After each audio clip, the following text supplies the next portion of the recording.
Doctor sir, Yeah. Dr. Bhamare, yeah, the Yes, yes.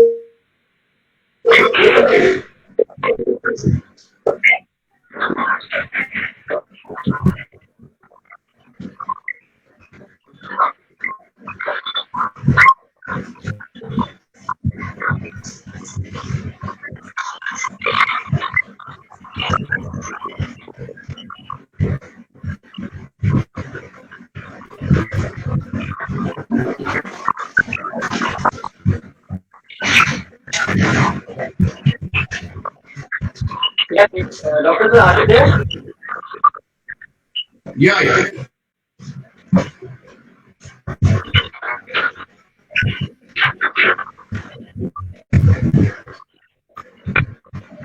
I welcome you all on the MD News. Today we are going to welcome guests on our discussion on sports. That is Mr. Dr. Dhammapal Bhamre. The topic for the discussion is the role of sports science and sports medicine to enhance sports performance. Dr. Bhamre is one of the leading doctors in India. I would like to brief a short his qualification, his experience to all of you. He is professor and head of department of orthopedic. He is also head and course director the sport medicine division at Dr. Diva Patil College. Pune. He is the chief of sports injury medicine and at NAH accredited orthopedic hospital.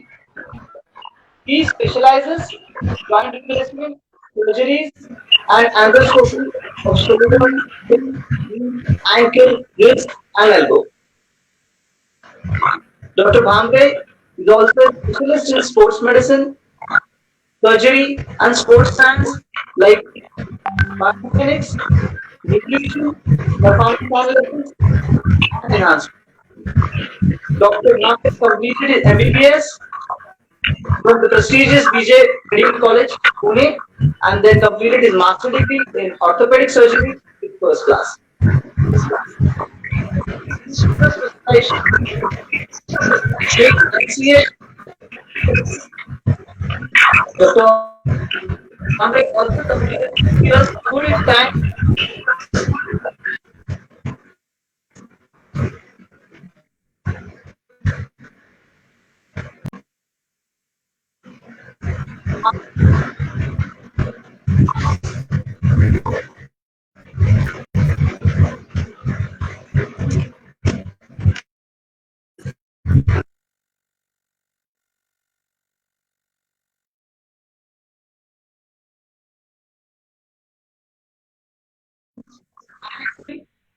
fellowship in sports medicine by the Asian Federation of Sports Medicine. Dr. Bhamre has extensively traveled, practiced medicine and surgery abroad, and studied in Australia, Italy, Switzerland, UK, Singapore, and other countries. He is a regular faculty for National and Sports Conference at Cadbury Workshop. He was the head of the medical team of Commonwealth Games 2008, appointed by Commonwealth Game Federation International.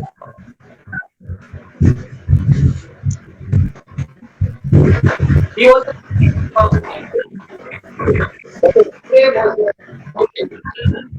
founder of the world-class sports science center at Bhamare.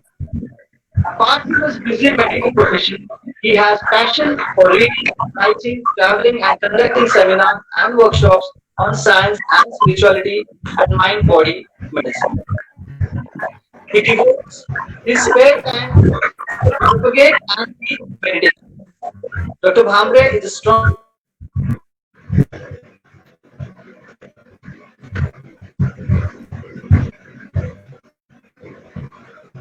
Strong practitioner of the Dr. Dharmapal Saibram Bhamare.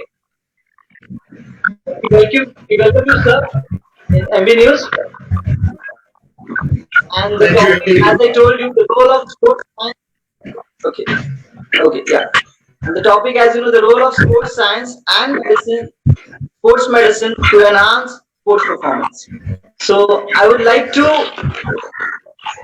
to give some start with some basic, and then we will go upon the questionnaire session received from the problem right now. Yes, Right. So very good morning to all of you. Many thanks, Mr. Dado, for those kind words.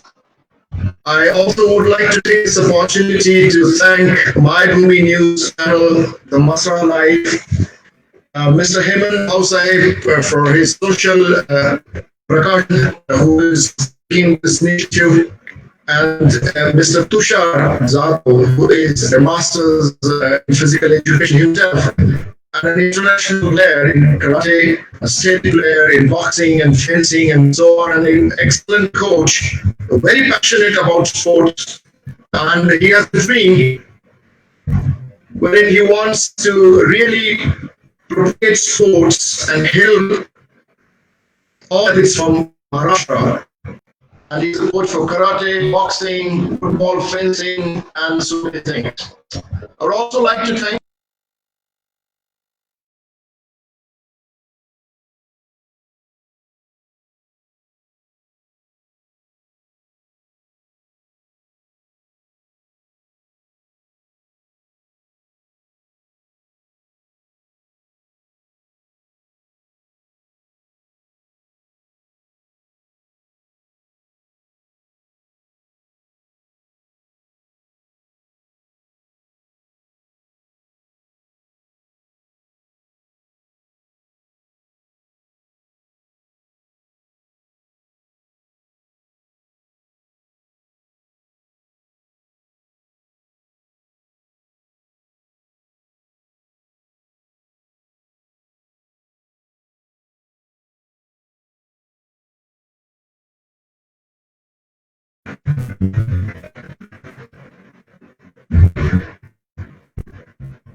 hello, Ms. Hall, can you hear me?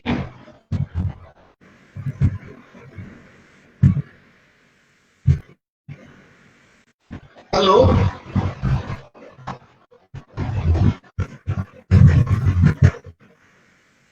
hello, hello, Mrs. Hall, can you hear me? Hello?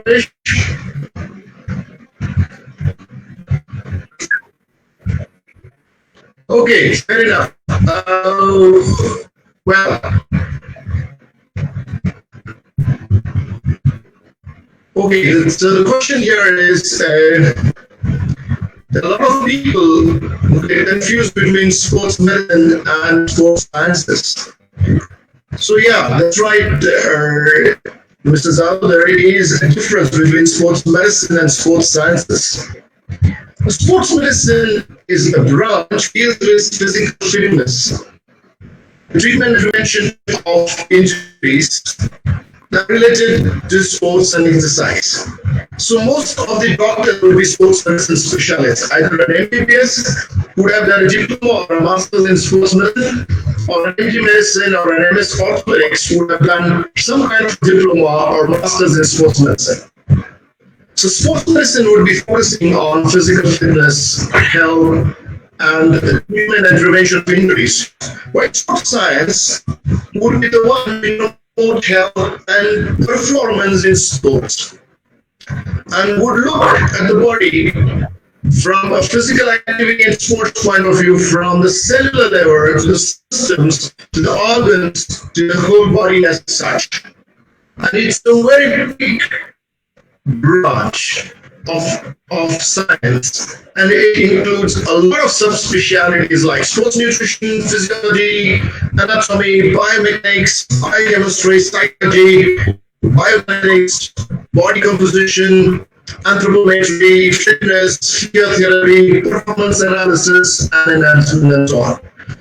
So sports science is a big branch, and sports medicine is a very small part of sports sciences.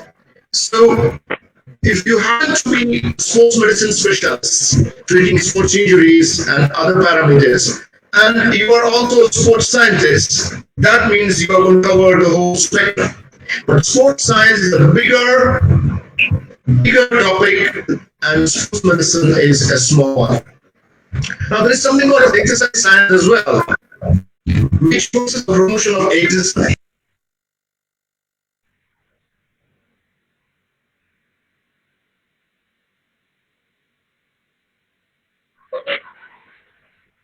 त्यांचा connection गेला.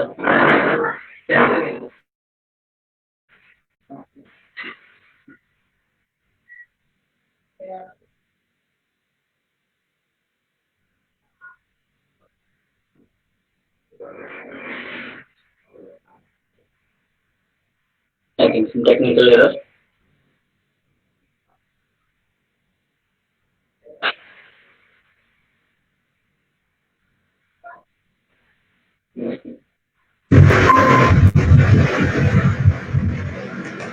Right. I think sorry for that. There's a technical problem. Very sorry. I think there are various issues we are facing because of the rains. So please. Yeah. So that was about general about sports medicine, sports science, and exercise science. So they are little overlapping each other, but they are distinct in their own character. Yeah. Mr. Zadu, if you have any other questions, please go ahead. There's a lot of confusion in players right now. I would just like to have a question from the player. People have a lot of confusion of what is sports medicine and sports science. Are they same or different? Please Right. throw some light on this aspect. Okay, so I mean, I just spoke about that, but okay, probably because of the connection, I think we have lost that. But okay, let me repeat. No, no, it's all right. I mean, so basically, let us understand. See, sports medicine, as I said, is a specialty that deals with physical fitness and the prevention and treatment of injuries. So usually an MBBS doctor, an MD medicine, or an MS orthopedics doctor would do some super specialization like a diploma or a master's degree. While sports science is a bigger specialty. It would include sports nutrition, physiology, psychology, biomechanics, position, anthropometry, physiotherapy, biokinetics, and also part of sports medicine. So these are scientists who promote health and performance, looking at right from the cellular level, the enzymes, the metabolism, to the systems, to the organs, tissues, and the whole of the body and its performance in sports. So sports science is a bigger specialty. Sports medicine is a smaller specialty as compared to sports sciences. While sports exercise and sports sciences are overlapping. Yeah. How Yeah, go ahead, in sports performance, how can we help it? Role of sports science in sports performance. How can we increase the Yeah, I think right. I think this is a very important question and a very the fundamental question as to how can sports science help in performance enhancement, because all the athletes want to enhance their performance. If they are getting a bronze medal, they want to go to silver. If they are on silver, they want to go to gold, or they want to break the world record. So they always want to go higher and higher in their performance. So is there some science which can help them to enhance their performance? I think sports science helps in talent identification. If the state government wants to pick up athletes and want to groom them, at a young age they can go and become state level champions and national and so on, then sports science is the one which can help them to identify the talent. Also, when a child wants to pick up a specialty in sports, like sports selection, whether he wants to go into wrestling or say gymnastics or something. Again, sports science can play a big role apart from the coach, the athlete what they want, the parents what they want, and so on. It also is important in technique analysis and correction. Let me give you an example. Say in swimmers, they have a fly stroke. Now the first kick, what they do, there are two kicks in fly stroke. The first kick is a stabilization kick. The second kick is the one which is the emphasized kick for power and speed. So the second kick is equally important and one has to understand that. And if the swimmer is making some mistakes there, we can pinpoint by videography, high-speed videography, underwater videography, and so on. For example, they take the chin out too much. The moment they do that, they're wasting energy. Energy is very important in sports. And there is a drag. So they're missing on a few microseconds every time. And how they keep their chin, how they keep their shoulders, how they are kicking, all this can be analyzed to enhance the performance. We can design training programs. If an athlete is coming back in between the two events and he was resting, how is he coming up? How is he improving? How is his VO2 max at the moment? How is his lactic levels at the moment? So we can design training programs depending on the heart rate, depending on the VO2 max, depending on his requirements. We can enhance the performance. We can analyze the performance. We can help injury prevention, treatment and rehabilitation. Even during pre-participation evaluation, if there is an extensive triathlete or marathon, we can do a pre-participation evaluation to see whether he's fit or not. If the cricketer was injured and he wants to come back, we do something called as a pre-participation evaluation. It can help in health and fitness and eradication of diseases, because then we know in diabetes this is what is wrong. If he does exercise and sports, he can improve on his diabetes or maybe reverse his diabetes. I'm not talking rubbish. I'm talking evidence. I'm talking science.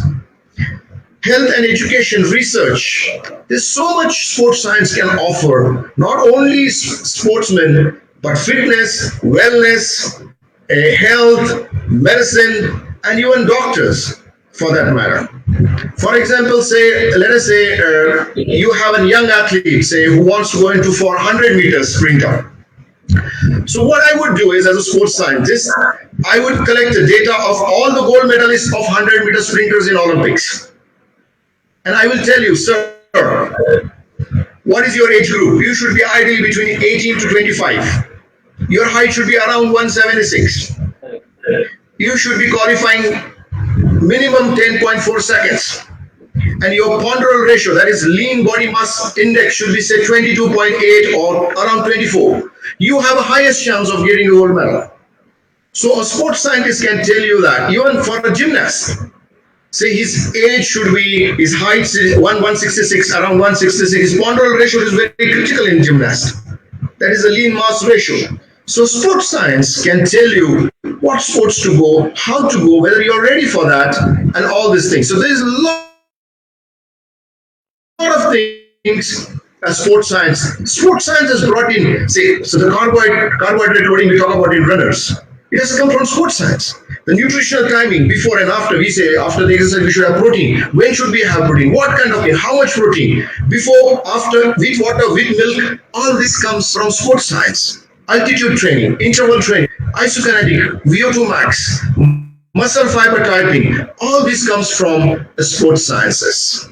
So there is a huge role of sports science in enhancing the performance of an athlete.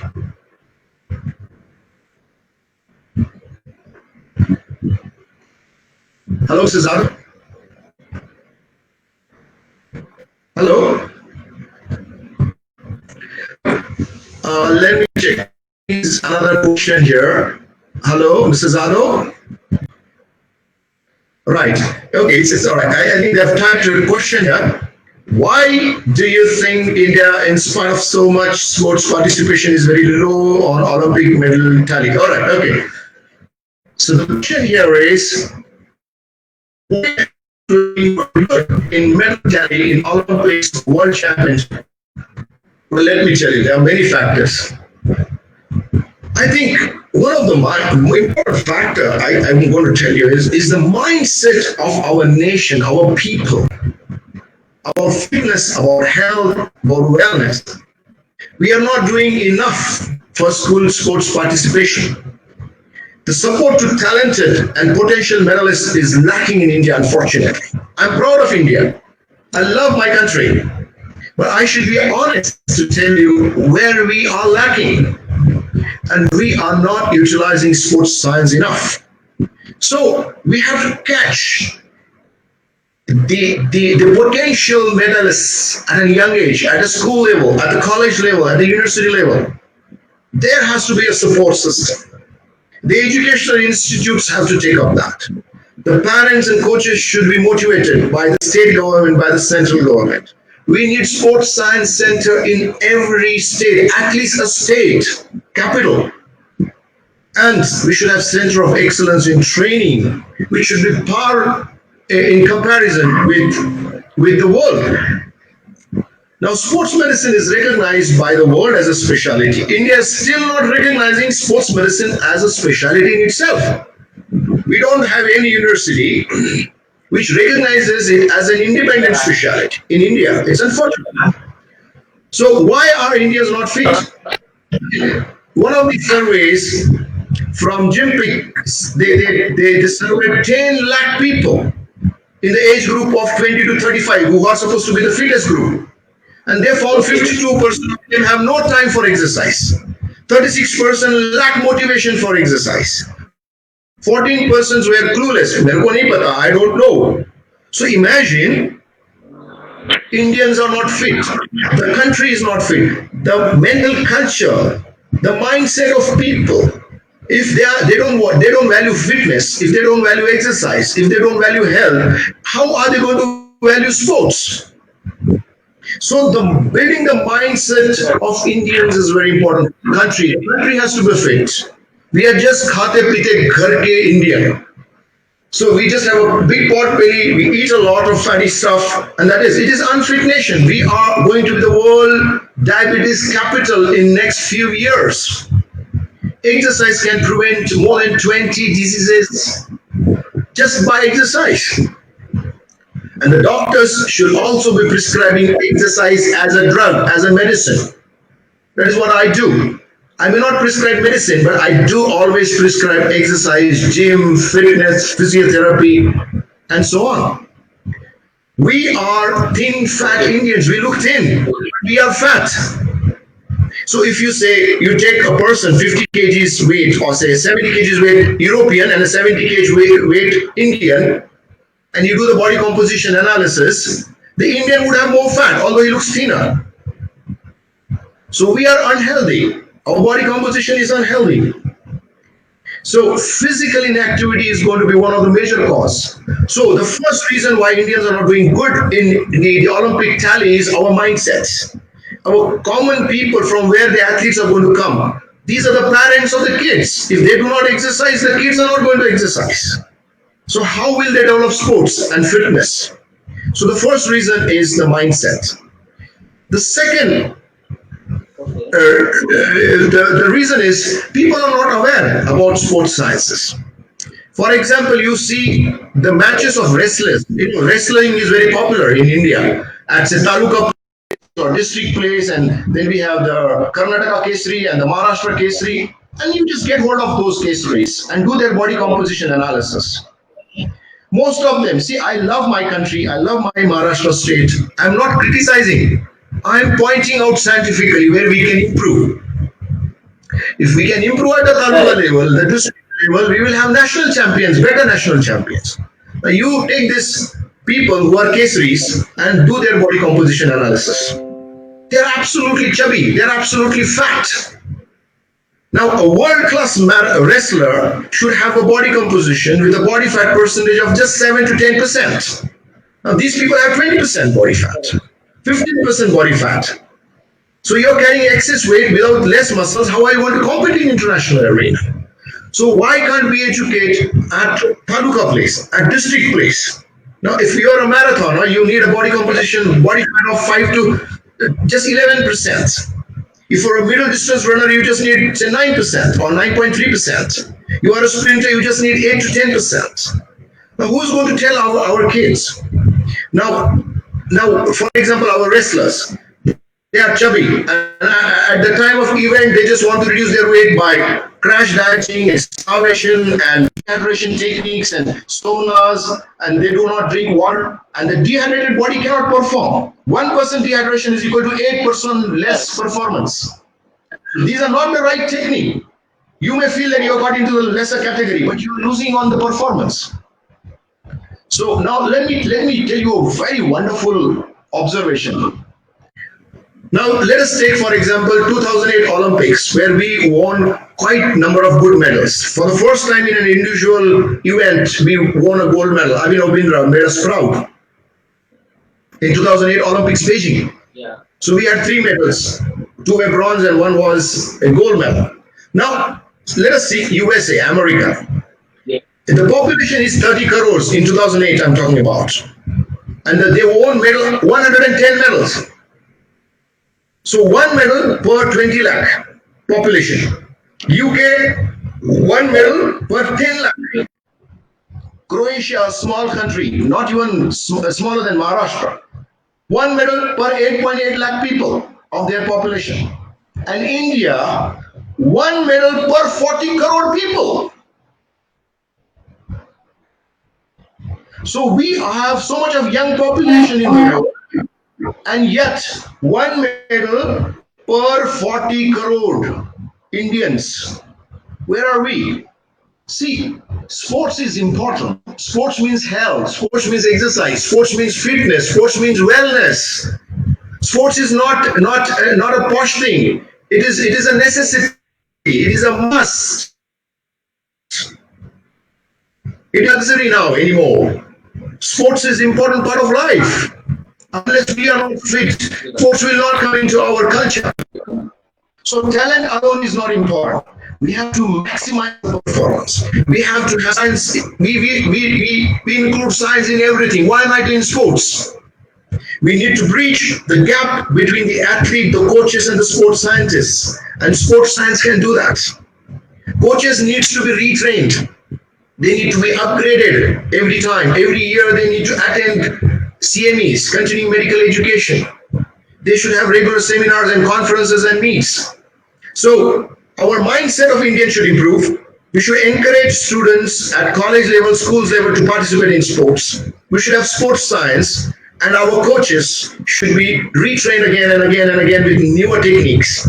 And we should have a better infrastructure at right from taluka level to district level to state level and to national level. And India has the potential to be amongst the top 10 countries in the world to win gold medals in Olympics. Yes, Mrs. Zala. Thank you, sir. Okay. What we have discussed regarding the methodology and all. But as I am a player, so like we have also developed from Tuka, district, state, but some we are not guided for the proper nutrition basically at our childhood level. I'm also in some Exactly. guidance for Now, I think very important point. Yeah, I think very important. The nutrition part is so very critical. See, I mean, we still follow the ones whatever is pertaining or prevailing in the local people. Coaches are great. Indian coaches are great, but they have to upgrade their knowledge. They still cannot just follow the old routine. There are certain good things we should be picked up, but there are certain better things. We need to learn those as well. Now, people have a typical stereotype diet in India. They call it as thandai. For example, the wrestlers would have something called as a thandai, and they would mix up all those stuff and they would drink. That's good. But more, we just can't have just the almonds, and we just can't have the chicken and egg. There's something very more to sports nutrition. Now, let us understand sports nutrition. See, every time you exercise, the body muscles are going to break down. There's micro tears, healthy micro tears. The antioxidants are gone, the glucose is gone, the glycogen is gone. Now, to regenerate, repair this body, we need good nutrition. We need hydration. So protein is so important for rebuilding the muscles. Only if you exercise, take diet, the muscle will get bigger and stronger and better. So the nutrition plays a very critical role for your performance. If you want to increase it, nutrition. Exercise, nutrition. Exercise, nutrition. So that's very important. Carbohydrates, which is so important in sports, it's the energy, it's the cash. So you should know what carbohydrates to have when. What is the glycemic index of a carbohydrate? Which are the ones you should have immediately after exercise, and which are the ones we should have a high glycemic index later on. Vitamins and minerals. We just focus on the vitamins, vitamin B complex or vitamin D. We just forget the other vitamins. We forget the minerals, zinc, selenium, manganese. These are equally important. Apart from calcium, we just focus on calcium. Antioxidants, we don't know about antioxidants. We just think vitamins is done. No, their white antioxidants are so much more. And we need to understand those because there is oxidative stress in sports. The metabolism is high, the enzymes are high, free radicals are released, they are going to damage the cells. We need antioxidants. Hydration, as I said, 1% dehydration is 8% less performance, my dear friends. By the time you know that you are gone in sports, it doesn't work that way. If you are thirsty, that means you have lost the game already. You should be drinking before you get thirsty. Okay. Now, another thing is people are not aware is the gut. Your gut, your abdomen, your colon, the bigger, large intestine, that bacteria. Your body has 30 to say 6 billion human cells. And the bacteria in the gut are about 60 to 100 trillion. Trillion. So the bacteria in the gut are very important, and we don't care about these bacteria. Now these bacteria are called as probiotics. So these are the ones which help us digest, fight the bad bacteria, create vitamins. So these bacteria have to be, how do we get these bacteria? These bacteria should be, we can get by plant-based diet, calcium, vitamin D rich diet, high fiber diet, plenty of water, having yogurt and milk, buttermilk. These will give us those healthy bacteria that are in the gut. They are important because 70% of your immunity is in the gut. You should have whole grains, no maida, no sugar, no sweeteners. So prebiotics is the diet and probiotics is the healthy bacteria in your gut. Adequate sleep, very important, especially in sports recovery. So one has to also understand in nutrition, the energy systems. See, nutrition is energy. It converts into energy. So for example, say 200 meters, only 5% is aerobic energy consumption. 95% is anaerobic. Like for a marathoner, aerobic is 98%. And just 2% is anaerobic. Anaerobic means phosphagen and glycolysis. The glucose is burned down. That just lasts for a few minutes. So anaerobic zone will give you 85% carb consumption, 50% fat, and less than 1% protein. But an aerobic exercise will give 50% fat, 50% carbs, and less than 1% protein. So nutrition will tell you, first you have to identify what sports are you in. What are the energy systems of your sports? Aerobic, anaerobic, how much percentage? And how should you plan your diet accordingly? So your diet, sports nutrition depends on these factors. Not because I feel, not because the coach feels. Yeah, it is a science. Right, so the benefits of nutrition are more stamina, energy and power will come from your nutrition, repair, recovery so that you can play the next day. Now, there was a study done in Sweden. The Sweden football team had a lot of sports injuries. So what they did was they brought in a nutritionist. Before the nutritionist came in, 60% of the people or 40% of the people did not recover. They had pains and aches and they did not perform well. After the nutritional advice was executed, 100% recovered for the next day. And they had 73% less injuries. So your nutrition also plays a role in injuries, not only in performance, not only in body composition, but also injury prevention and recovery, and how you feel nice about exercising the next day. So nutrition and hydration Correct. and sleep all are connected. And I think one has to know a lot about this. Thank you very much, sir. A question to a player. He is a national, the state player.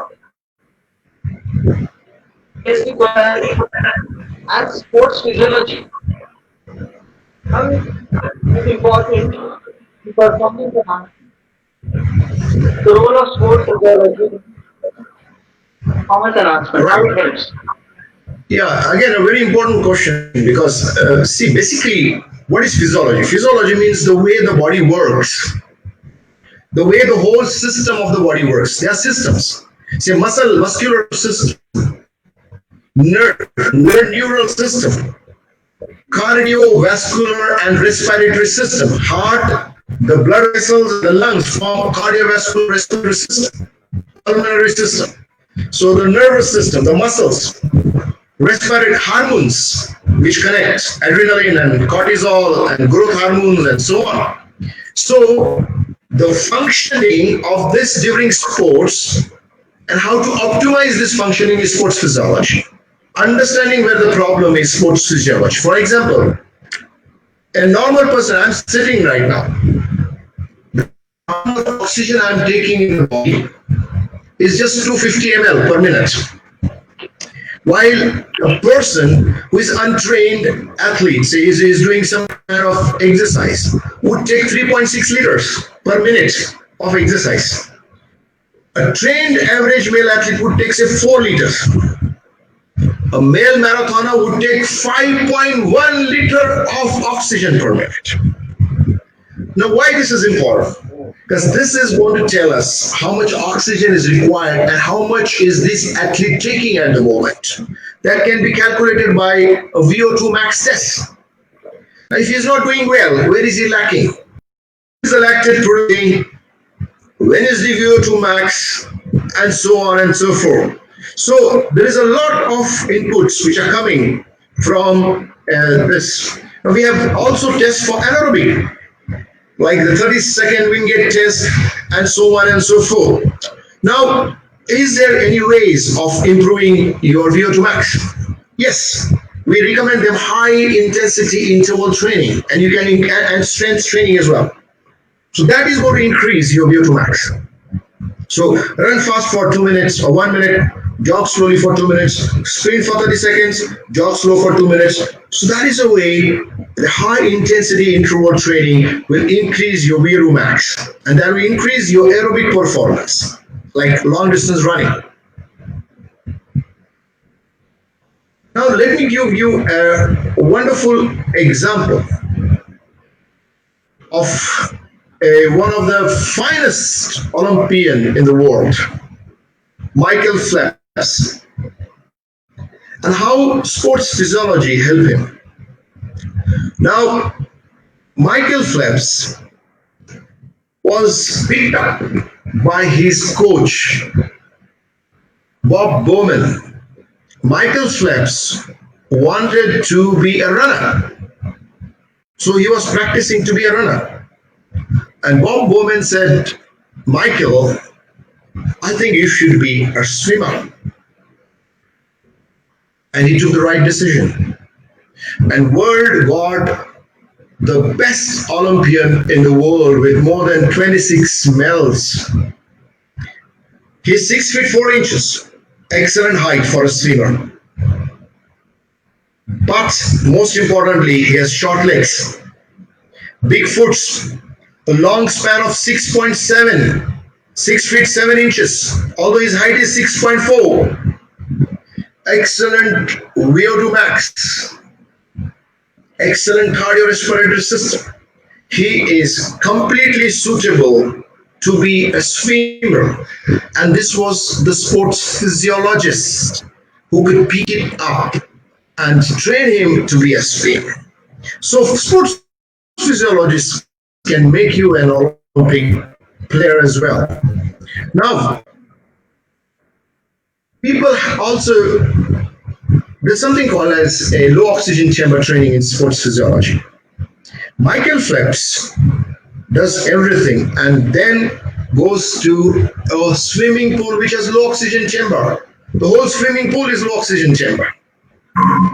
So the swimming pool has low oxygen, like a high altitude training, and Michael Phelps then does swimming in that pool just few days or few weeks prior to his Olympic participation.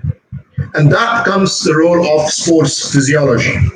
We also have sports physiology where we can do a heart rate zone training.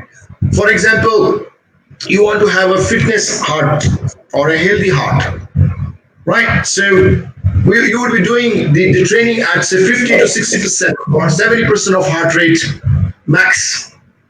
And then your body requirements will be 10% carbs, 5% protein, and 85% fat. So you're training at a very different level. Now, for example, you're training at an aerobic heart zone, 70 to 80% of heart rate.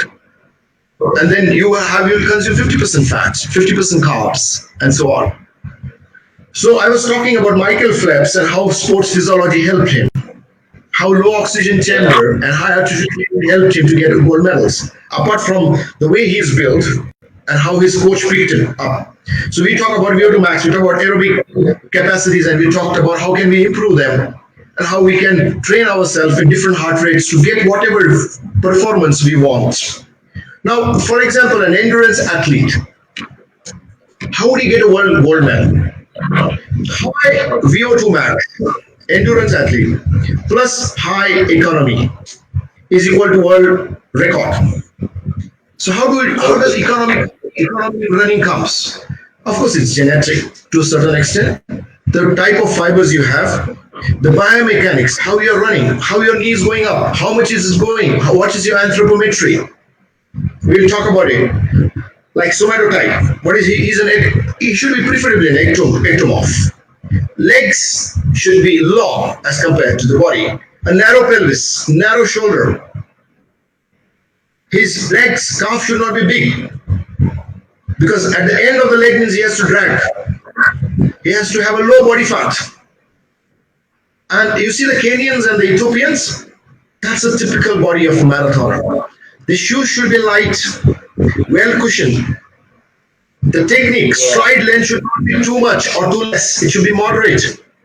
The knee flexion should be, when you swing phase, when they are going ahead, should be acute. The center of gravity should not go either ways and up and down. That consumes a lot of energy. Strength training, resistance training, plyometrics training, stretching, all this is so important. Now, if you have a right somatotype, you have right shoes, you have right technique, you have right strength training, you can increase your economy and your max and get better results.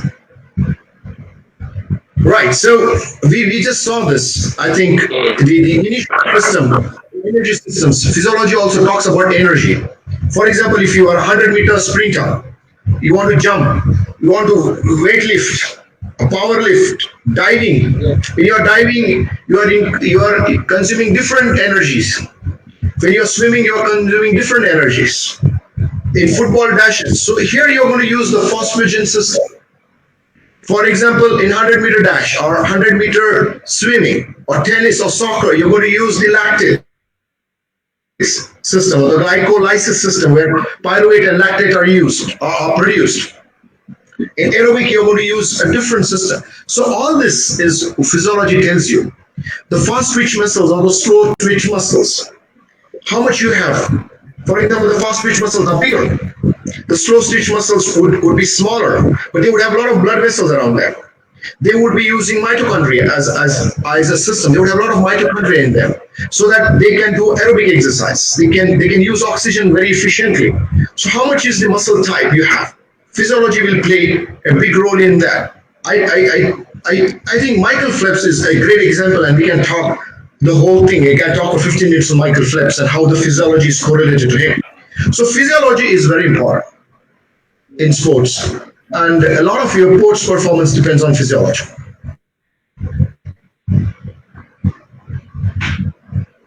Thank you, sir.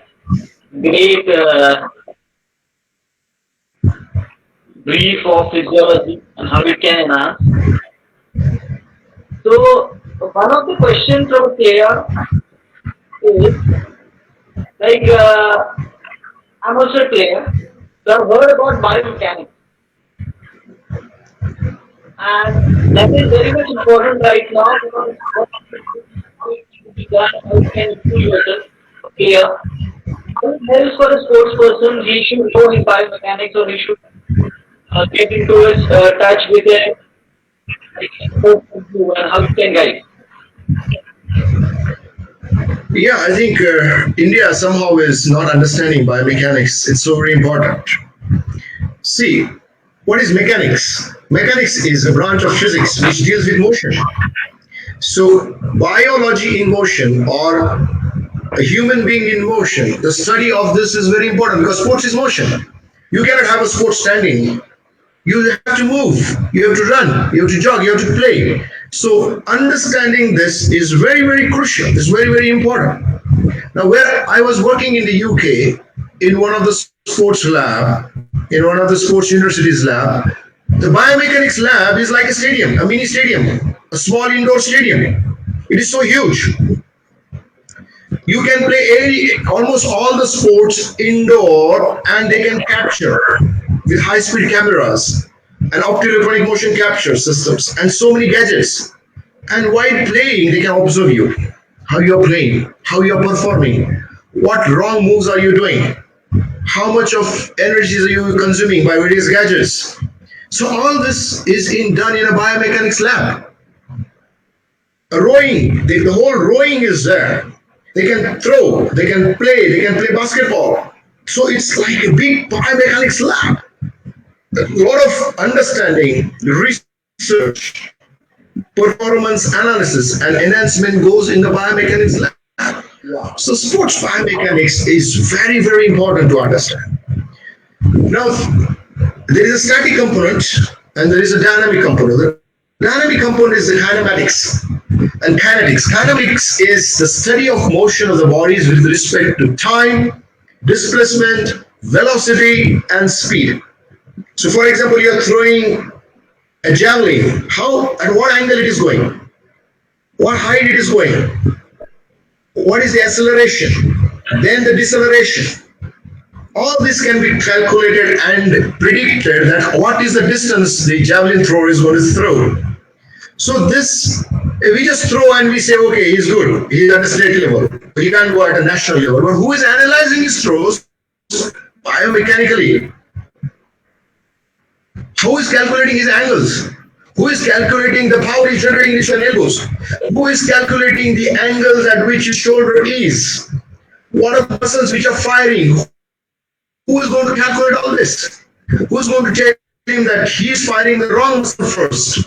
His core isn't right. Who's doing that? The power is coming from a kinetic chain right from his knees, his shoulders, his thighs, his abdomen, his back, everything is important. So biomechanics tells us all this. So its application is to improve athletic performance, optimize the technique so that the performance is better. We can do assessment of the muscles which are recruited. We can prevent injuries.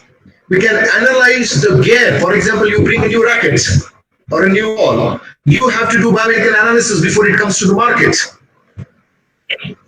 So anything, new shoes is done, a biomechanical study is done on the shoes.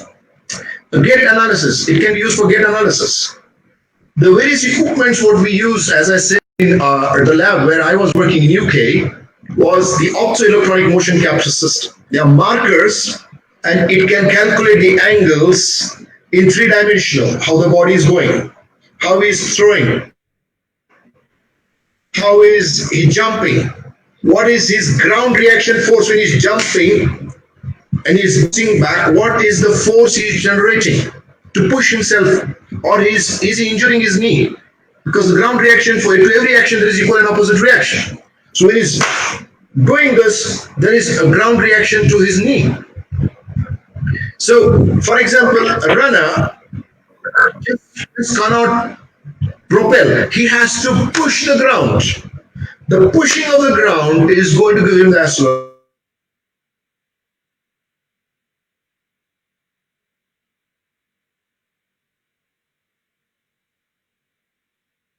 Correct.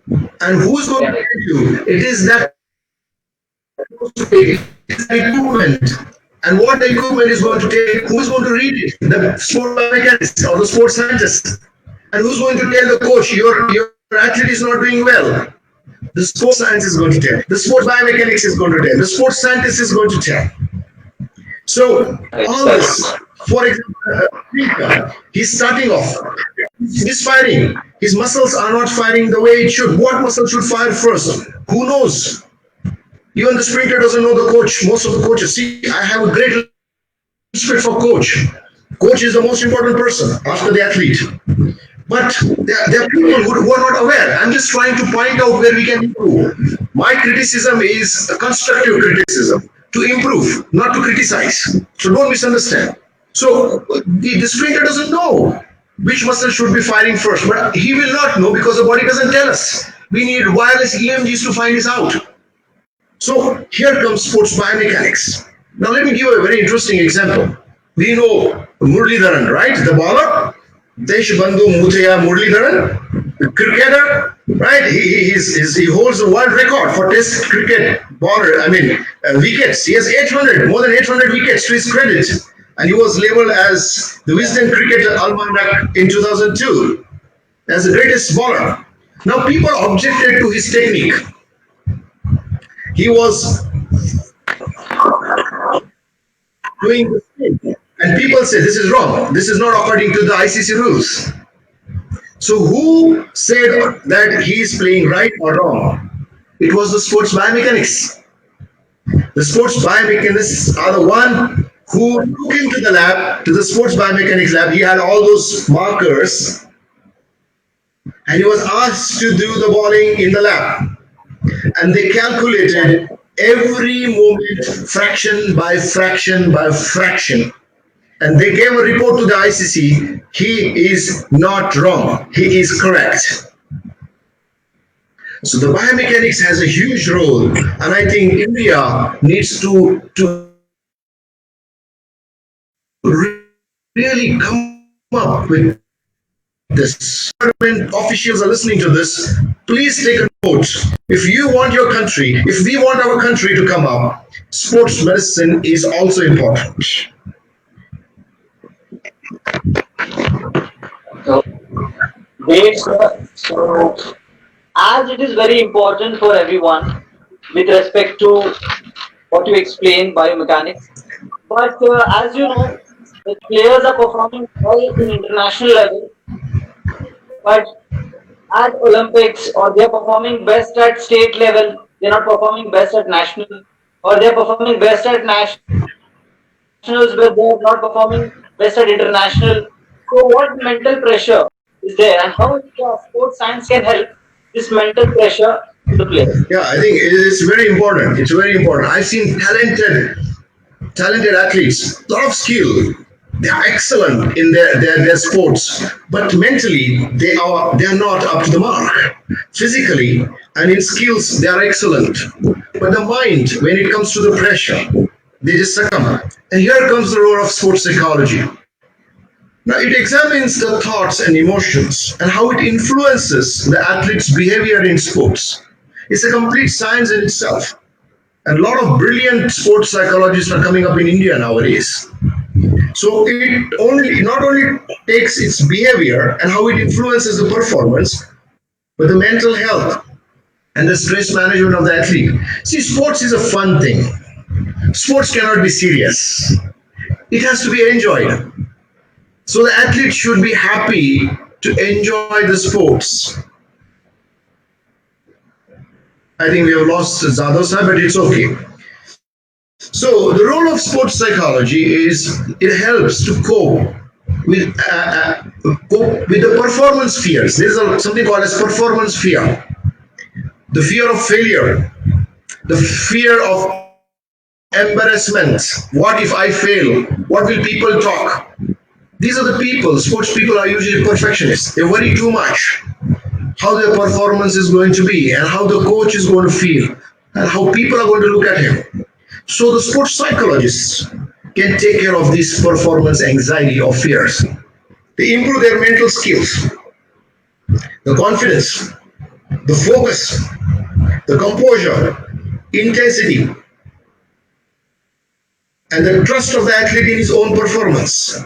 All this the sports psychologists would take care of. They would also prepare the athlete mentally for competition. They would then focus on some specific skills and situations which will give him an edge during the competition and to keep his mind steady. If the athlete is coming from recovering from an injury, there's a lot of mental pressure. There is mental scar. Oh, how did this happen to me? Why me? How did I fail? This injury should have not happened to me. What will happen? Will I be able to compete?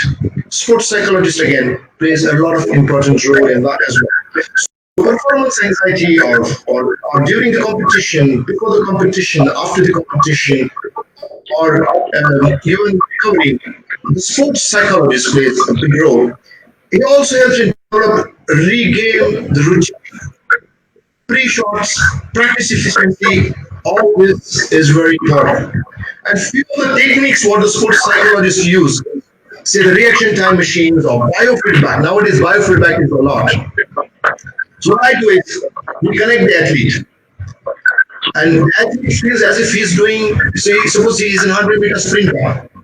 So we give the same music. People are clapping in the stadium. The stadium has a music, the noise. He closes his eyes.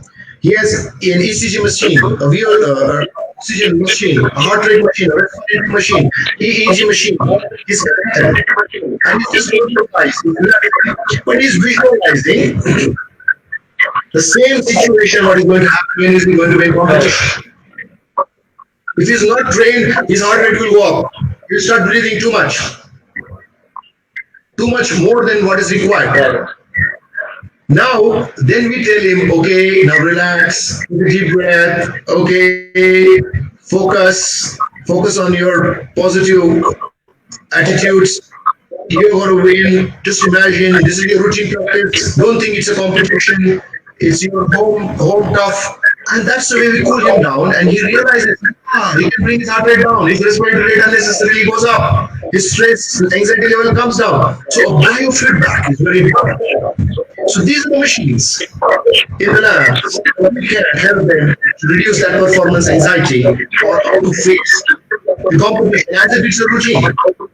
Competition day is a routine, nothing great, nothing good. They will take it so lightly, but they will perform well. We also use something called as cognitive behavioral. We use emotional management, we use meditation, we use mindfulness. Now let me give you a very interesting example. You'll love this. One of my favorite Olympians after Michael Phelps is Matthew Emmons. He is a 50-meter, an expert in 50-meter prone rifle shooting. Now it was in 2004 Summer Olympics, Athens. He won a silver medal in prone position 50-meter rifle. He was a world champion also at that time. Now what happened? Let's see.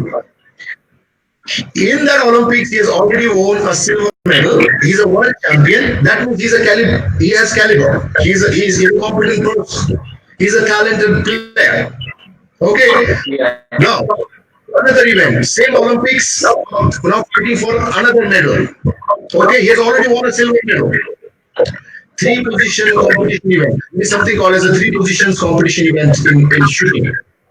Athens, 2004. He was leading, right? Last shot. There were competitors, and in the ninth shot, he was ahead of everyone. He was so ahead of everyone that even if you would have shot, say, 2.5 or say 2 or 4 or 6 or whatever, he still would have won the medal. at least a silver or a bronze medal. So even if you would have played like an average person, the last shot, he would have still won the medal.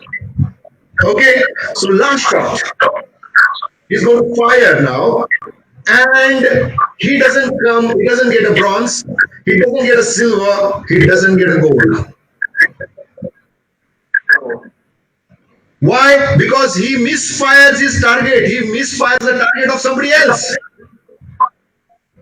A person who has already won a silver medal in Olympics, world champion, last shot, he's already ahead. Even an average shot, he would have got a medal. Lost a medal altogether. So much of mental pressure. Oh, He yeah. succumbed to the mental pressure. So psychology too much of role. Well, the story continues. Matthew Evans, 2008 Summer Olympic, 50-meter rifle, three positions again. In the qualification round, he finished second, just 1 point behind the leader.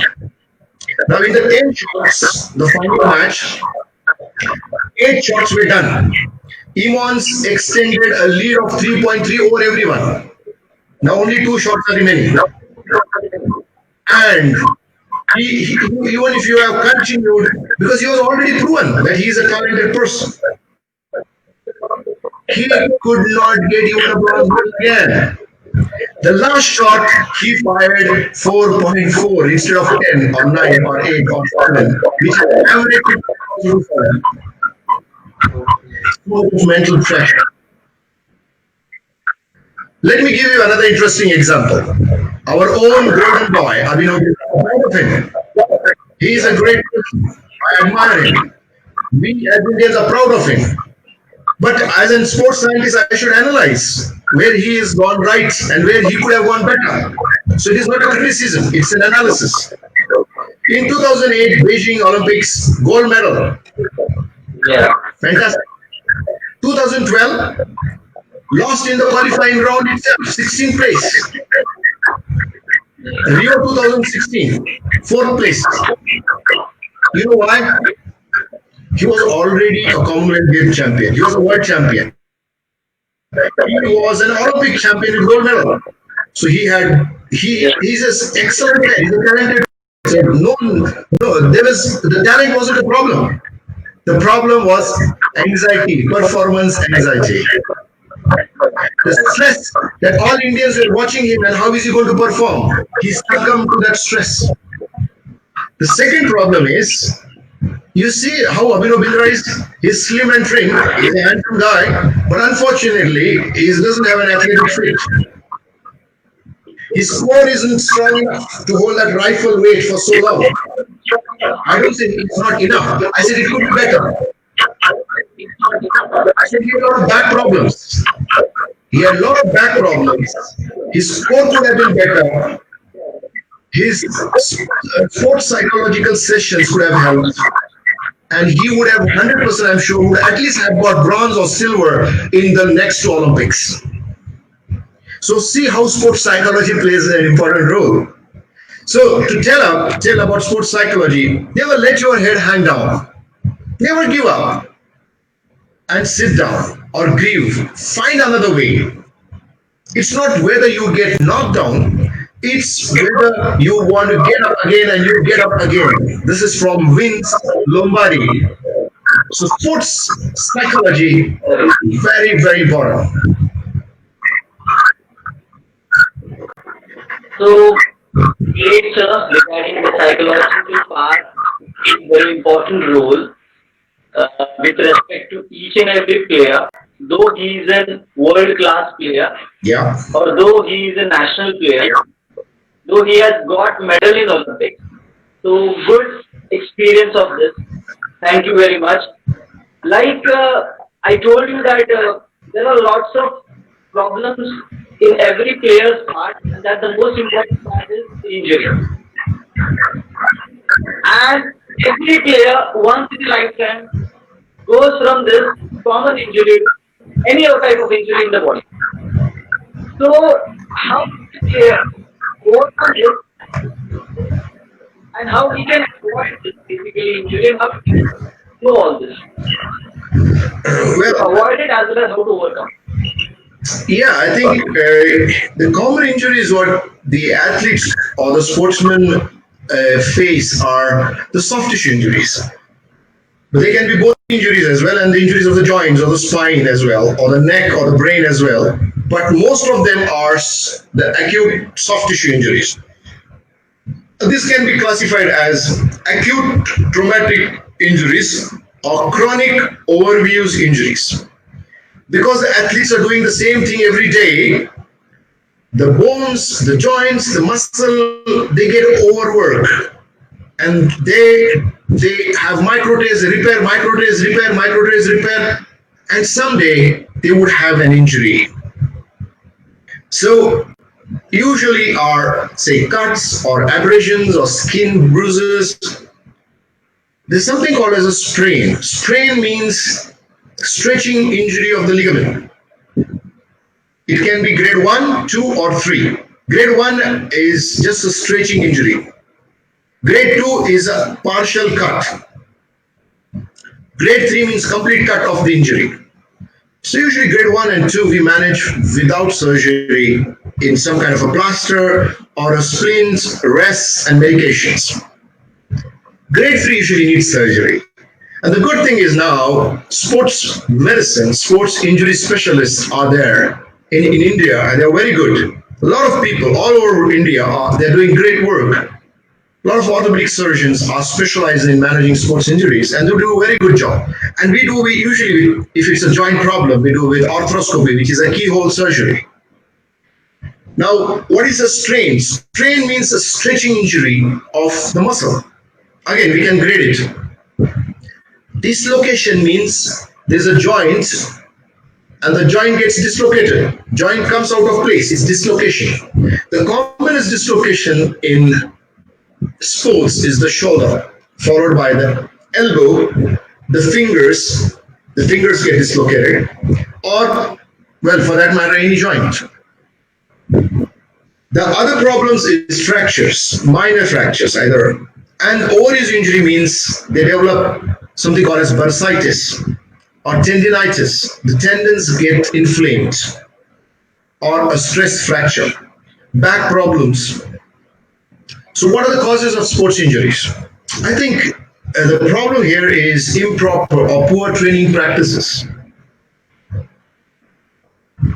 Improper warm-up, improper cool-down, improper stretching, overtraining, improper sport gear, training when you are not in health, you are sick and you still want to do that, improper surfaces. If you are a marathoner, what surface are you running? What surface are you practicing? Not knowing the rules properly of the game. Improper rehab after injury. We spoke about nutrition and how it helps in preventing injuries. Dehydration is one of the common cause in sports I'm talking about. So if we take care of all these things, I think we can prevent injuries. I mean, these are the causes, and we can prevent. So what are the basic steps? Develop a fitness plan for your muscles, for your brain, for your cardiovascular system, for flexibility. That will decrease your chances of injury. Practice different group of muscles. Not only focus on your sports, but do different physical activities to keep yourself fit. Doing the same activity again. If you're just balling, the right shoulder, if you're a right shoulder arm, you will injure your right shoulder because it's overworking. So if you want to have fitness, go into something else. Say swimming or do something more. So a proper cool down, a good stretching, spend a lot of minutes in stretching. Stay hydrated. Wear proper gear, your gear or the clothes or the shoes. Right technique, understand your technique. Look at your technique if you're getting injuries. Reassess your technique. Take the help of a sports scientist. Right, and having a full joint of movements, adequate rehabilitation before you come back after injury. See, sportsmen are people who want to come back to sports immediately. They are in a rush, which is natural, the human psychology. But they do not understand the body needs time to heal. If they come early, they will have a re-injury, and that's going to be disastrous for their career. So these are the few things by which we can prevent injury. The newer concept in acute soft tissue injuries was price, protect, rest, ice, compression, elevation. Now there is a newer concept called as peace and love. Peace is in acute inflammation. It's just a synonym. It's just an acronym. So P is for protect, E for elevation, A for avoiding anti-inflammatories, C for compression, E for Okay. out of the acute phase. There is you give love. Love means manage your load. If you're doing too much of load, reduce it, come back again and go ahead. Optimize your performance or optimize your training. Give time for vascularization and healing and do the physiotherapy exercises. So the RICE protocol is still the right protocol. We still follow that. People have just extended the British Sports Science Association, the basis, have just extended it to peace and love. So there are various injury prevention strategies that people follow all over the world. The teams usually, like the TRIPS or the Michelin four-stage prevention program. In India, unfortunately, there is not many people or coaches or sports organizations or sports clubs who follow an injury prevention strategy. I think Okay. that is very important.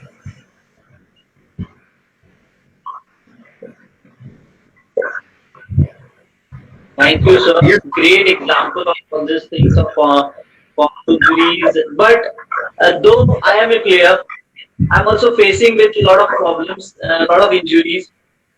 It has affected my career from last so many years, truly speaking. So one of my questions, major injury in sports can disrupt the career. That is definitely true. But how can we overcome that? We can say how can we face it and successfully and like again go back to the medal tally you can say, after right. So injuries. first of all, let me tell you the athletes here. See, injuries is going to be part of your game. Sports means injuries. Sports means sports means dedication. So injuries is going to be part of your. It's a professional risk. So we should not get scared of injuries. Now, if unfortunately it's quite a prevention and you get an injury and it's a major injury, don't get scared. Don't get scared. Even Sachin Tendulkar had an injury, he came back. Saina Nehwal had an injury, she came back. Joe Mills had an injury and he came back. So many athletes have an injury. Wrestlers, he came back. So what I want to tell you is it is possible to come back. Although it gets more difficult with multiple injuries if you neglect them. So don't neglect a pain. Pain is the first sign which the body tells you. Listen to it, understand it. If it's a regular pain, it's okay. But if it is continuous, it's bothering you, it's not right, find out. Go to a specialist. Go to an orthopedic surgeon who specializes in sports medicine or sports sciences or a particular joint. They are available all over India nowadays. Have a low threshold for X-rays and MRI scans. Take help from your family, take help from your coach, teammates, doctors. Keep yourself insured. A lot of athletes coming from a lower middle class family, a middle class family, they can't afford the medical bills, investigations, and that's going to be multiple times. Insure yourself. Get a medical insurance. And if your doctor feels that you need a surgery, consult your family, your coach, your teammates, consult another doctor if you like. But if you need surgery, don't neglect. You are going to injure yourself more. You're going to badly injure yourself more again, and more ligaments and more cartilage will be damaged, more meniscus, more cartilages and other things will be damaged. So an injury would have been this much, by surgery it could have been managed. Now this has become this big. So do not neglect surgery. If it is required, it is required. Get it to best in the field, the best doctor in the field. Go to him. Take another opinion if you like. If both or three or four people say you need surgery, that means you need surgery. A proper rehabilitation, taking proper physiotherapy. Don't get into rush. If that season is gone, it's okay. But if you are not rehabilitated, you will reinvent yourself. You will not perform well. Take the help of sports psychologists. Meditate and periodize your training. I think these are the major things you can do to come out of a major injury. Thank you, sir. Great. The last question, sorry, it has been a long time and a half hour, but still, the last question. Uh, a player has suggested this. What scientific approach should the player follow while preparing for competition? Because, like for middle class, you can say they are outskirts of the city. So, what they should follow while preparing the competition? Scientific approach. How can help guide us? See, for example, see every person has a responsibility to himself or herself. A patient is a diabetic. He can't say, okay, doctor, you take care of all the medicines. I'm just going to take the medicines and you cure my diabetes. No, he has to educate himself. He has to read. He has to update his knowledge. Understand what medications are coming, how they are working, not in details, but a working knowledge is important for him. He can help himself better. What diet should he have? So even a diabetic patient has a responsibility towards himself or herself. Now, sports is a career for you. It's a profession for you. It's everything for you in life. How can you not read? How cannot? Why can't you educate yourself? Why can't you not make yourself aware? The internet is full of information. There are books available. You can approach a sports nutritionist. You can approach a sports psychologist. So if you fail to prepare, you are prepared to fail. If you fail to prepare, you are prepared to fail. Mark Spitz. Remember these words. To uncover your true potential, you must first find your own limitations. Only then can you overcome these limitations. These are the words of the famous player Picabo Street. So to understand your limitations, you have to go to the experts and talk to them. So where am I lacking in my mind? Where am I lacking in my nutrition? Now, you are talking about people who are coming from Taluka or district and who do not have an access to all this. It's okay. I understand. But they have access to internet. If they can watch movies on YouTube, why can't they read? Why can't they educate themselves? Why can't they get in touch with such people? Why can't they listen to these webinars and so many other webinars which are free of cost? It's a charity work that you people are doing. Instead of watching a movie, why can't they listen to all this? If they listen to it 4 times, they can educate themselves. Listen to it again and again and again. So I think what they can do is educate themselves. Resources are available. People are available. People are ready to help.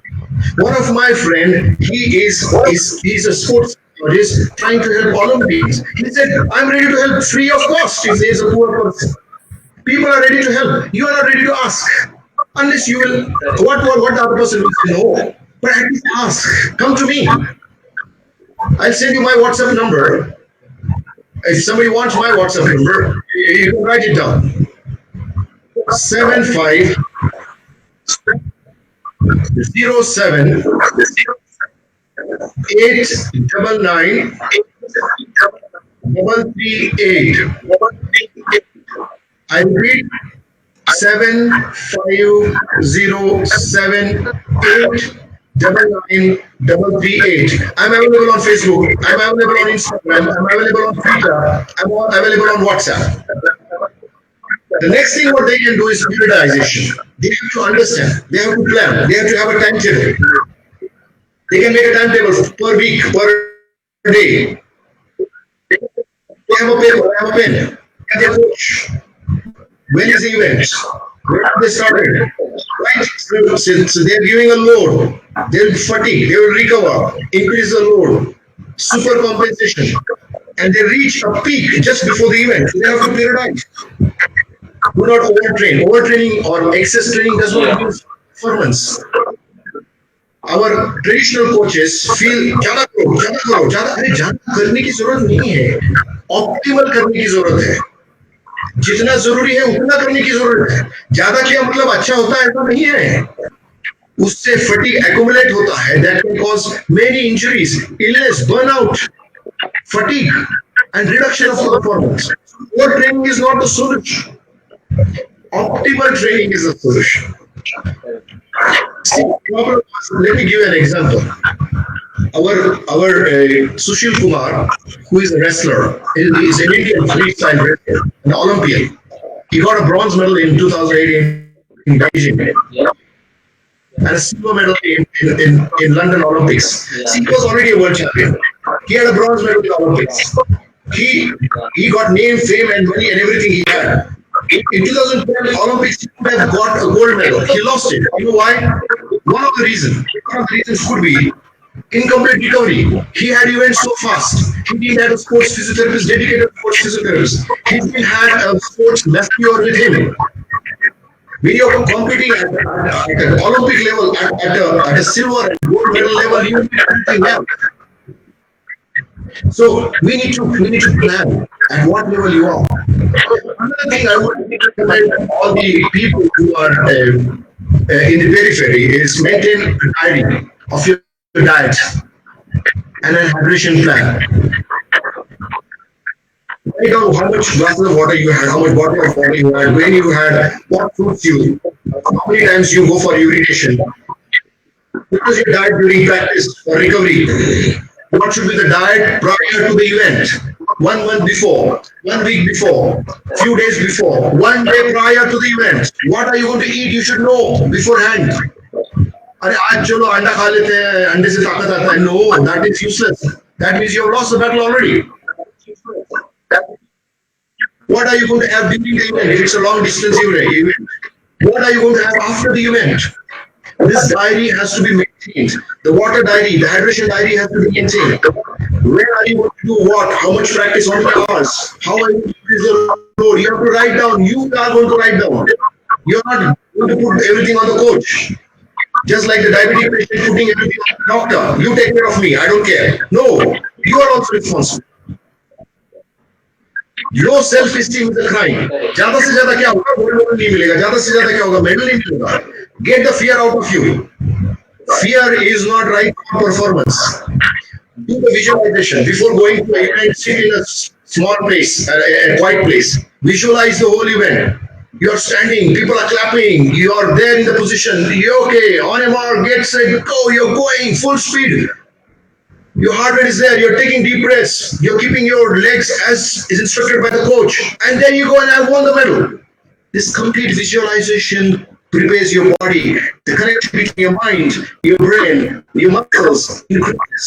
Your hormones are ready. Your heart gets ready. And the most important thing I would say, meditate. Meditation is very, very important to make you a composed, a strong-willed person. A person with excellent psychology. Meditation is the key. Learn meditation. Just a simple anapanasati meditation focusing on the breath at the nose. Incoming breath, outgoing breath. And keep your mind still. If it flies off, okay, tell yourself, I'm in meditation, come back. Don't hurt yourself. Don't abuse. Don't say, my mind is stupid. No.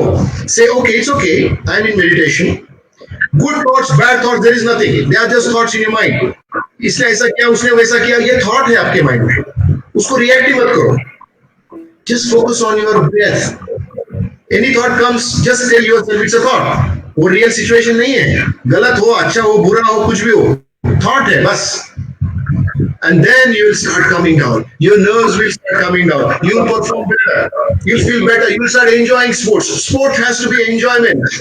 It should be fun. It should be joy. It should not be stress. उसको enjoy करो. Sports को मजा करो. You are in a career and a profession where you can have good health, fitness, wellness and joy and fun. इतना stressful क्यों होते हो? मजे करो, स्पोर्ट्स में आनंद लूटो, उसका Correct. Anand low. So meditation will help you to calm down. So I'll just quote Jim Valvano: "Never give up. Failure and rejections are only the first step in succeeding, my dear friends." Thank you so much for your patient listening. Thank you indeed. Thank you, Dr. Bhamare sir.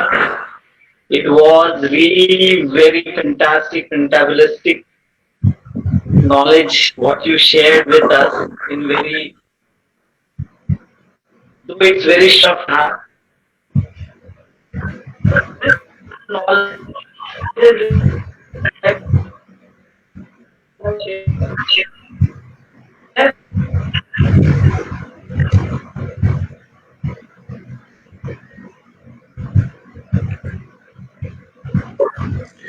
Right. Thank you so much for the patient listening, my dear friends. Hope you learned something new today. Hope it helps you.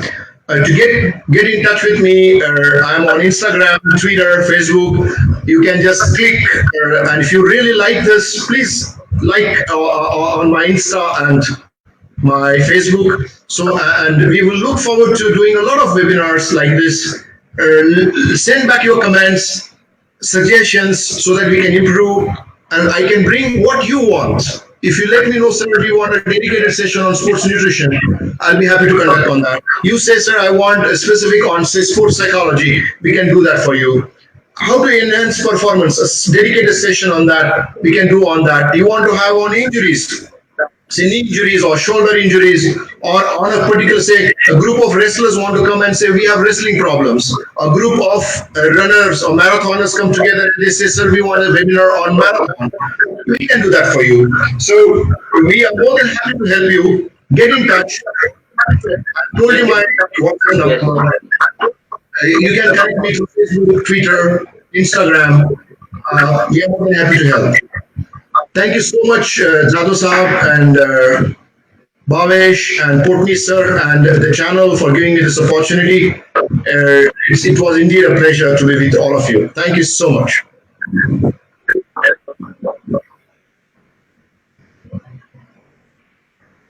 To give also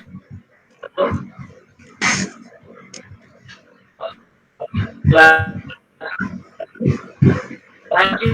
Definitely.